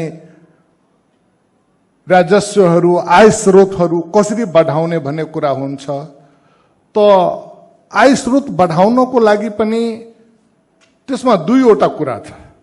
एउटा त आन्तरिक स्रोतलाई कसरी हामी बढाउने, अर्को चाहिँ बाहिरी स्रोतहरूबाट पनि पैसाहरू आउँछ। जसरी बाहिरी स्रोतबाट आउने पैसाहरू अनुदानको पैसाहरू हुन्छ, संघीय सरकारले दिएको पैसाहरू छ, विविध दात्री संस्थाले दिएको पैसाहरू हुन सक्छ। र यहाँ संवैधानिक हिसाबमा हेर्दाखेरि दात्री संस्थाले डाइरेक्ट प्रदेशलाई दिँदैन, तर हामी चाहिँ संघीय सरकारसँग समन्वय र सहकार्य गरेर त्यस्ता दात्री संस्थाहरूको चाहिँ बजेटहरू हामी लिन सक्छौँ। र कतिपय प्रदेशले कोर्डिनेसन गरेर लिइरहेछ। मलाई जानकारी भए अनुसार 1 नम्बर प्रदेशले लिएको प्रमाणहरू छन्। त्यसरी हामी पनि समन्वय र सहकार्य गरेर लिन सक्छौँ। अब हाम्रा मध्य प्रदेशले कतिको यो विषयमा समन्वय र सहकार्य गरेका छ मलाई थाहा भएन, सायद लिया छैन जस्तो मलाई लागिरहेछ। यदि यसमा सहकार्य गरेर लिन सक्छौँ भने त्यो पनि हाम्रो लागि एउटा उपलब्धिमूलक रहन्छ र हामी यकिन गर्न सक्छौँ हाम्रो चाहिँ प्रदेशको दात्री संस्थाहरूबाट यति बजेट आउन सक्छ भनेर हामी कन्फर्म हुन्छौँ। जब कन्फर्म हुन्छौँ भने त्यसपछि चाहिँ हामीलाई योजना बनाउन सजिलो हुन्छ। अर्को कुरा संघीय सरकारबाट आउने अनुदानहरू हो, संघीय सरकारबाट आउने चाहिँ बजेट हो। तर सबभन्दा महत्त्वपूर्ण कुरा के छ, हामी आफ्नो आन्तरिक चाहिँ बजेटलाई, आन्तरिक चाहिँ आयलाई कसरी बढाउन सक्छौँ भन्ने कुरामा हामी ध्यान दिनुपर्ने हुन्छ। र हामी सक्छौँ। हामीसँग त्यस्ता चाहिँ थुप्रै अवसरहरू छन् जसलाई जहाँबाट हामी चाहिँ आन्तरिक आय आर्जन गर्न सक्ने अवस्थाहरू हुन सक्छ। यसका लागि सबभन्दा पहिला हाम्रा अघिल वक्ता मान्यज्यूले धेरै राम्ररी हामीले कर कहाँबाट उठाउने विषयमा 5 वटा क्षेत्र छ हाम्रो, 5 वटा क्षेत्रको विषयमा उहाँले प्रष्ट रूपमा राखेर जानुभएछ। धेरै राम्रो चित्रण बजेट चाहिँ कहाँबाट ल्याउने, कसरी खर्च गर्ने विषयमा चित्रण गरेर उहाँले जानुभएछ। एक एक कुरामा चित्रण गर्नुभएछ। त्यसकारण त्यसमा मैले विशेष जान चाहेनौँ। यहाँ हामीले 5 वटा क्षेत्रमा करहरू उठाउन सक्छौँ भने गिट्टी र बालुवाको लागि कर उठाउने कुराहरूमा हामी मात्रै अलि ध्यान दिन सक्यौँ भने 5 अरब भन्दा बढी आय आर्जन हामी बालुवा र गिट्टीबाट गर्न सक्छौँ। त्यो पनि वैज्ञानिक तरिकाले उठाउनु पर्ने हुन्छ र यसबाट हामी सबैजनालाई, आम मध्य प्रदेशको नागरिकहरूलाई सहयोग हुने हो। बाढीबाट हामी बच्न सक्छौँ। अहिले नदीको चाहिँ गहिराई हेर्ने हो भने बसोबासको जमिनको बराबरमा गइसकेको छ। नदीको हाइट धेरै माथि आइसकेको अवस्था छ। वैज्ञानिक तरिकाले हामी त्यसको अध्ययन गर्ने, अध्ययन गरिसकेपछि कति लम्बाई, कति चौडाई, कति गहिराईसम्मको बालुवा हामी चाहिँ र गिट्टीहरू झिक्नु पर्ने हो। त्यो झिक्यो भने, त्यसरी चाहिँ हामी अध्ययन गरेर झिक्यौँ भने त्यसबाट आम्दानी पनि हुन्छ र विपदबाट हुने क्षति पनि न्यूनीकरण हुन्छ र विपदबाट हाम्रो अरबौंको क्षति हुन्छ। मानवीय क्षतिको कुरा त अहिले छोड्दैनौं, हामी आर्थिक कुराहरू गरिरहेछौं, त्यसमा चाहिँ अरबौंको विपदबाट क्षति हुन्छ। यदि हामी बालुवा र गिट्टी त्यो हिसाबले झिक्न सक्यो भने 5 अरब भन्दा अहिले हामी हेर्दाखेरि अहिले 4 अरब आन्तरिक स्रोतको कुरा हामी गर्दैछौँ। 5 अरब त नदीबाटै आउँछ हाम्रो। त्यसकारण यसमा हाम्रो अध्ययन गर्नुपर्ने आवश्यकता छ। अर्को कृषिको चाहिँ क्षेत्रमा हामीले लगानी कम गरिरहेछौँ। यदि कृषि क्षेत्रमा हामीसँग धेरै बगरहरू छन्, नदी उकास जमिनहरू छ, त्यसलाई व्यवस्थापन गर्यौं र कृषि क्षेत्रबाट धेरै हामी अनुदान दिइरहेछौँ। त्यस्ता समूहहरू, युवाहरू, बेरोजगार युवाहरूको समूह बनाएर त्यस्ता बगर खेतीहरूमा उनीहरूको पहुँच गराउने हो भने हाम्रा बेरोजगार युवाहरूले रोजगार पनि पाउँछ र त्यसबाट थुप्रै हामी आय आर्जन पनि गर्न सक्छौं। त्यसकारण हामीले के भन्छौं, अहिले चाहिँ हामी आन्तरिक स्रोत बढाउनको लागि दीर्घकालीन र वैज्ञानिक तरिकाले खेती उत्पादन कृषि उत्पादन क्षेत्रतिर लाग्न सक्यौं भने मध्य प्रदेशले आन्तरिक आर्थिक स्रोतमा ठूलो फड्को मार्न सक्छ। तेस्रो कुरो हामी अहिले कुरा जाँदाखेरि अर्को चाहिँ मात्रै थोरै चुरिया संरक्षणतिर हामी गयौं भने त्यसबाट अहिले हेर्नुहुन्छ भने खाने पानीको सतहहरू तल गइरहेको अवस्था छ चुरे विनाशको कारणले गर्दाखेरि। र त्यसले गर्दाखेरि त्यसमा थुप्रै अहिले चाहिँ एउटा चाहिँ खाने पानीको चाहिँ जडान गर्ने हो भने जनकपुरमा जडान गर्ने हो भने त्यसको इक्विपमेन्ट्सहरूको लागि सामग्रीको लागि 50,000 रुपैयाँ लाग्छ भने गडाई खर्च मात्रै चाहिँ 1 लाख लागिरहेको स्थिति छ। मतलब 400 फिट 450 फिट तल पानी गइरहेको अवस्था छ। यस्तो अवस्थामा चुरे चाहिँ संरक्षण गर्न सक्यौं, चुरियातिरको चाहिँ गल्छीहरू नियन्त्रण गर्न सक्यौं र त्यो हामी त्यहाँबाट बालुवा र गिट्टी झिकेर बेच्न सक्यौं र त्यहाँ पानी स्टोरेजहरू हामी गर्न सक्यौं भने त्यसबाट खाने पानीको पनि हामीलाई सजिलो हुन्छ र अर्कोतिर त्यसबाट आय स्रोत पनि बढ्न सक्छ र त्यहाँ हामी विभिन्न किसिमको खेती पनि गर्न सक्छौं। अहिले किसानको खेतमा पानी जानुभन्दा पनि बढी बालुवा गइरहेको स्थितिहरू छन्, जसले गर्दाखेरि हाम्रो अर्थतन्त्र नै धरापमा पर्ने स्थितिहरू छन्। त्यसकारण हामी कहाँबाट आन्तरिक आय आर्जन बढाउन सक्छौं त्यसमा बढी जोड दिनुपर्ने आवश्यकता छ। त्यसमा चाहिँ हाम्रो चाहिँ ध्यान पुग्या छैन जस्तो मलाई लागिरहेछ र यो कुरामा आन्तरिक स्रोत चाहिँ आर्थिक स्रोत उत्पादनतिरमा हाम्रो चाहिँ अध्ययन अझै पुग्या छैन जस्तो मलाई लागिरहेछ। त्यसमा हामीले चाहिँ सोच्नु पर्ने आवश्यकता छ। अर्को चाहिँ यातायातको कुरा गर्नु भएछ, मैले यो कुरा टिपिया थिए, मान्यज्यूले उठाइसक्नु भएछ। एउटा किसानलाई भैँसी किन्नको लागि, गाई किन्नको लागि, लोनको लागि महिनौं चाहिँ बैंक धाउनु पर्या छ, तर त्यो किसानलाई ऋण उपलब्ध हुँदैन। एउटा ठूलो व्यापारीले यदि उपलब्ध पनि भयो भने 15% देखि 18% ब्याज। एउटा ठूलो व्यापारीलाई ऋण लिनु पर्यो भने बस खरिद गर्नको लागि, अन्य कुराहरू खरिद गर्नको लागि भने तुरुन्त ऋण दिन्छ र त्यसको चाहिँ ब्याज दर 8 देखि 10% हुन्छ। हेर्नुस्, हामी सुहाउँदो किसिमको हाम्रो योजना छ कि छैन? हाम्रो सुहाउँदो किसिमको हामी लक्षित वर्ग मैत्री कानुनहरू लिएर जान सकिरहेछौँ कि छैनौं? त्यसमा हामीले ध्यान दिनुपर्ने आवश्यकता छ। त्यसै प्रकारले एउटा मोटरसाइकल चलाउने मोटरसाइकलको कर 17,000 सम्म पुगेको छ। गाडीको कर 4 चक्के गाडीको कर कति छ त? 16% छ।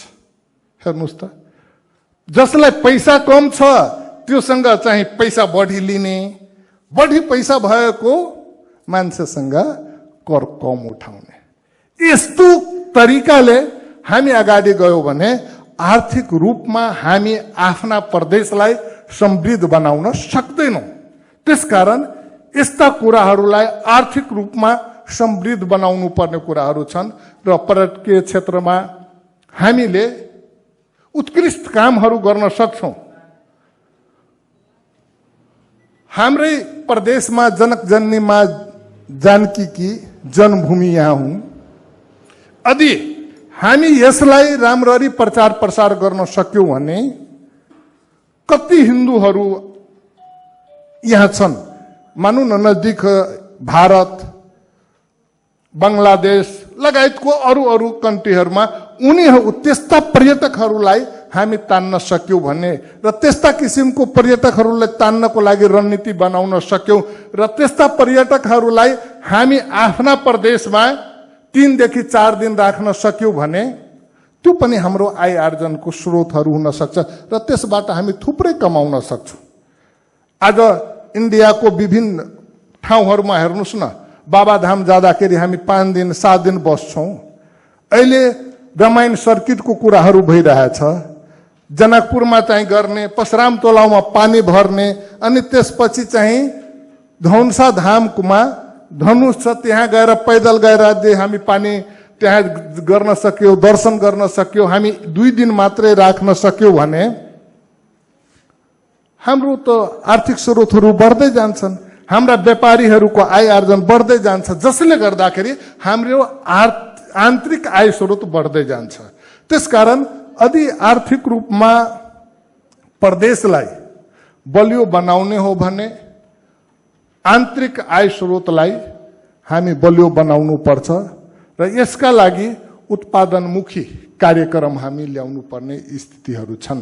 अहिलेसम्म उत्पादनमुखी कार्यक्रम भन्दा पनि हामी वितरणमुखी कार्यक्रम पनि भन्दा मिल्छ कि मिल्दैन?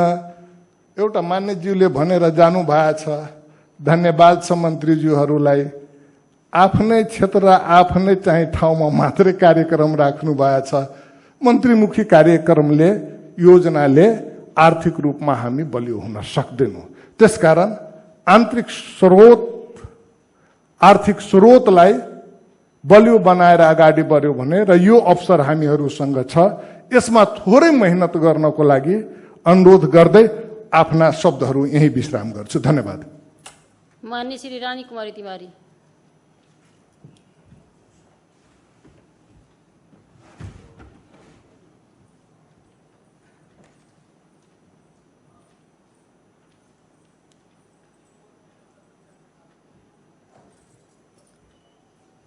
माननीय सभामुख महोदय, आज हामी मध्य प्रदेश आर्थिक विधेयक 2079 माथि छलफल गर्दैछौँ।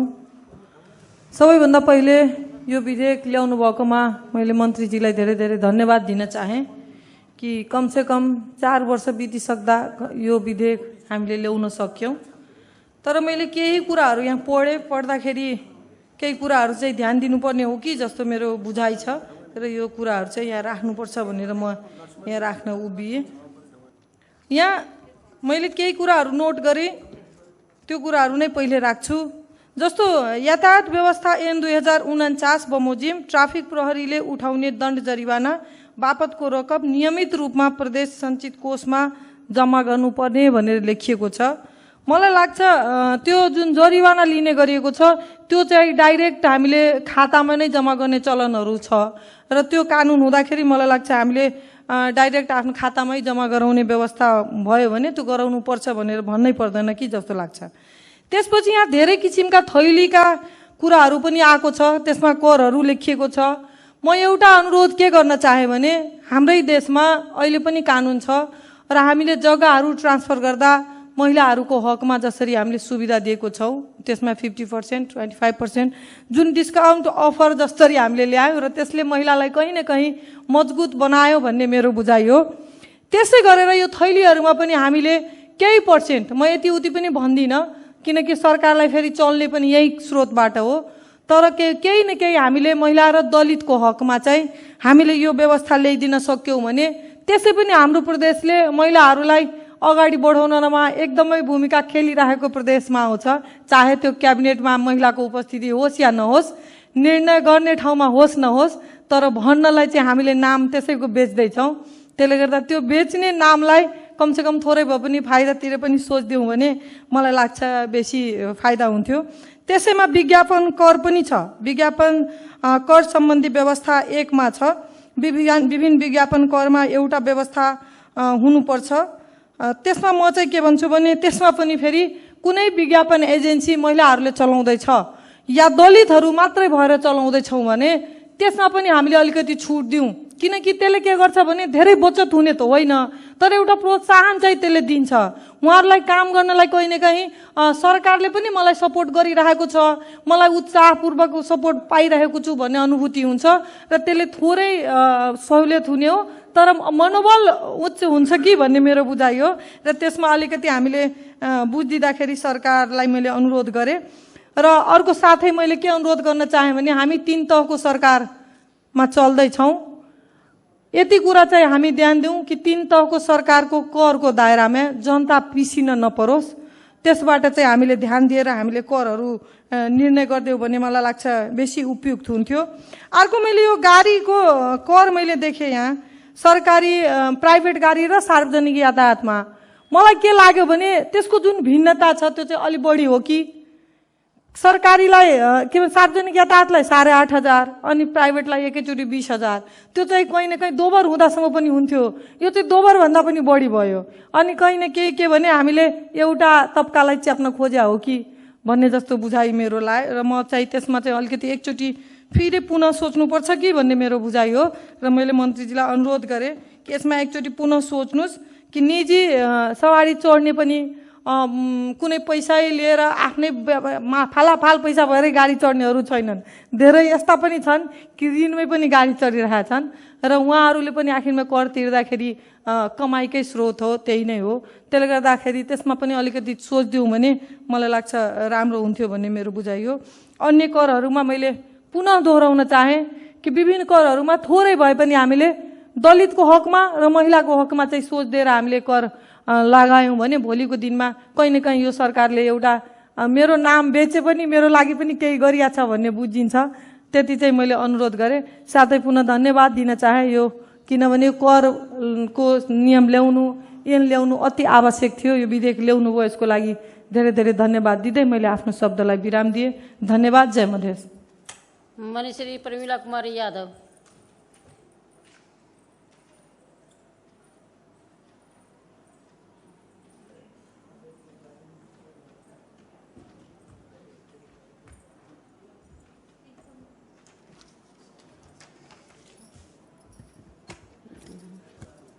माननीय सभामुख महोदय,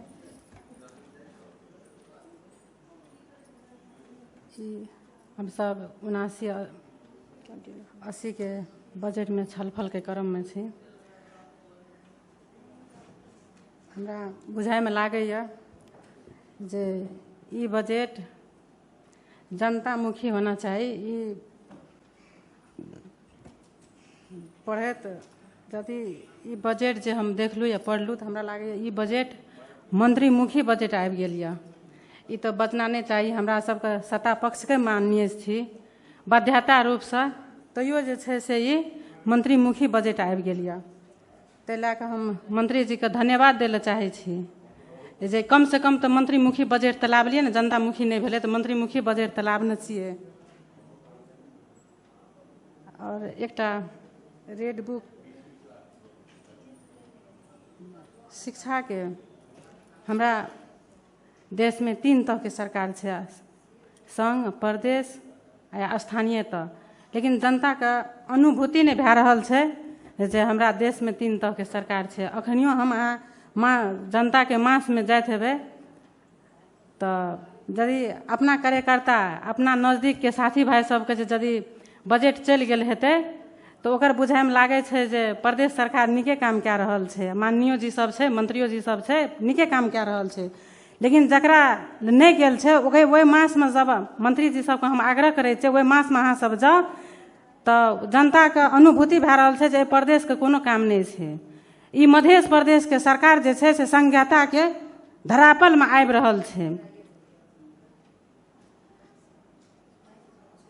तो अखनियो जे सिस्टम में सरकार चल रहल छै तो हम अहाँ ओकरा ओहि जनता के 60% जनता छै मध्य प्रदेश में, ओकरा हम अहाँ केना बुझेबै कोन काम कए रहल छियै, केहन बजट लाबि रहल छियै, केहन योजना सब दए रहल छियै, केना अहाँ हम ओहि मास में जेबै आ ओकरा बुझेबै जे नहि प्रदेश सरकार ई काम कए रहल छै।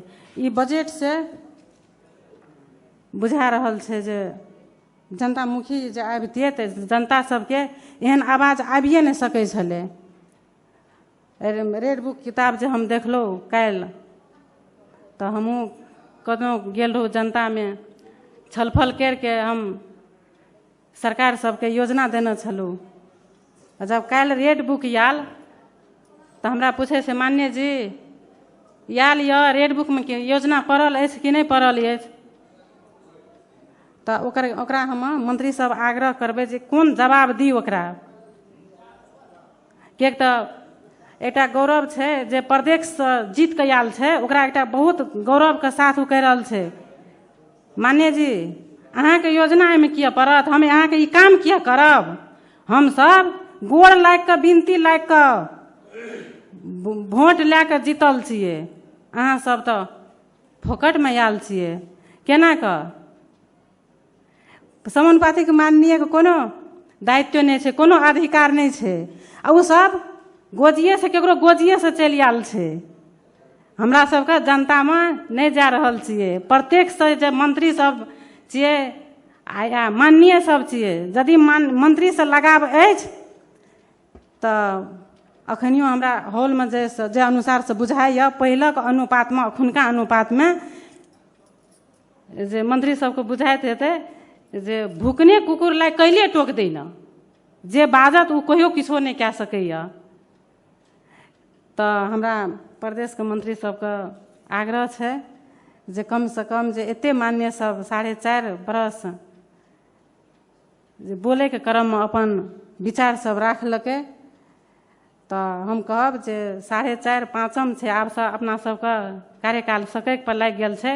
रेड बुक में अखनियो हम मंत्री जी कहब तो हम 5टा रेड बुक हमरा संग में छबे कैल, लेकिन हमर योजना जते हम देने छी जे 5 बरस के दरिया में हमर एकोटा 5 लाख के जे योजना पड़ल है तो हम मंत्री सबके आग्रह करे छै जे अहाँ सब जब कते अखनियो हम सुनलिए साथी सब कहलकै कि जे भैया मंत्री कहे छै हमर योजना नहीं पड़ल छ, उ कहे छै हमर योजना नहीं पड़ल छै। हम ककरा जाओ कहे ला, हमहूँ तो सत्य पक्ष के माननीय छी, हम ककरा जाओ कहे ला जे हमर नहीं पड़ल छै। ताहि दुआरे कहलकै पढ़ल नहीं भेलो नीक से पढ़, ओकरा नीक से यदि पढ़बी तो सब योजना पड़ल छै। हम भौतिक मंत्री जी से हम आग्रह करे छी जे हम अखनी तो 4 बरस से मंत्री परिषद सब चेंज भए गेल यऽ, अर्थ मंत्री कृषि मंत्री गेल आ कृषि मंत्री अर्थ मंत्री बनल अछि। हमरा ला 5टा अर्थ रेड बुक किताब अछि, यदि अहाँ सब हमरा यदि नहियो भेले पढ़ के खोजल तो अहाँ सबके हम विनती करे ला चाहे छी यदि अहाँ सब हमर एकोटा योजना जे ओहिमे खोज के देखाबियो तो हम अहाँ सबके धन्यवाद के पात्र बनबै हमरा तरफ से। लेकिन अहाँ प्रदेश ये छै से पूरे धरापल के अवस्था में मध्य प्रदेश के सरकार के लए कऽ अखनियो अहाँ सब जाइयो किछ पहाड़ी क्षेत्र में। मान्य जी हम तो सुनै छी अहाँ सबके प्रदेश में एहन एहन सरकार सब चलै छै, माननीय जी सब चलै छै, लेकिन एहिमे दोषी नहीं, दोषी जे छै से मंत्रिये टा नहीं छियै, कैबिनेट में तो मंत्रिये सब बैठे छियै। अखनियो हमरा सबके साथी जे छै से माननीय रानी तिवारी जी बोल के गेल महिला के बेच के कते खेबै। हमर मुख्यमंत्री 50% अधिकार के बात केना छै, लेकिन एकटा कैबिनेट में बैठे ले तो एकटा महिला छैहे नहीं।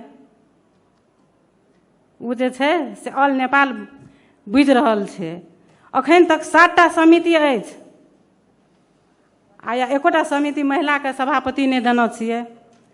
आ देनौ छियै कोनो कोनो एहन मंत्रालयमे राज्य मंत्री छयौ तऽ ओहि राज्य मंत्रीके कोनो अधिकारके बस नहि छै, कैबिनेटमे बैसल नहि पाबै छै आ संसदमे बोलै लए नहि पाबै छै। तऽ ई तऽ अहाँ सब तऽ महिलाके बेचिए खा रहलियै। हमर साथी रानी तिवारी जी बोलि कऽ गेल, ताहि दुआरे हम बेसी लम्बा समय नहि लायब। शिक्षाके क्षेत्रमे हमर मुख्यमंत्री जे छै से बेटी पढ़ाओ बेटी बचाओ अभियानमे साइकिल वितरण करने रह। आ विभिन्न कारणसँ एवरी जे छै से स्कूल वितरण करैया आ लैपटॉप एवरी कहै छै मुख्यमंत्री वितरण करब। अहाँ सब जे छै से कथी लए बेटिए टाके पढ़बै लए चाहै छियै? आइ प्रदेशमे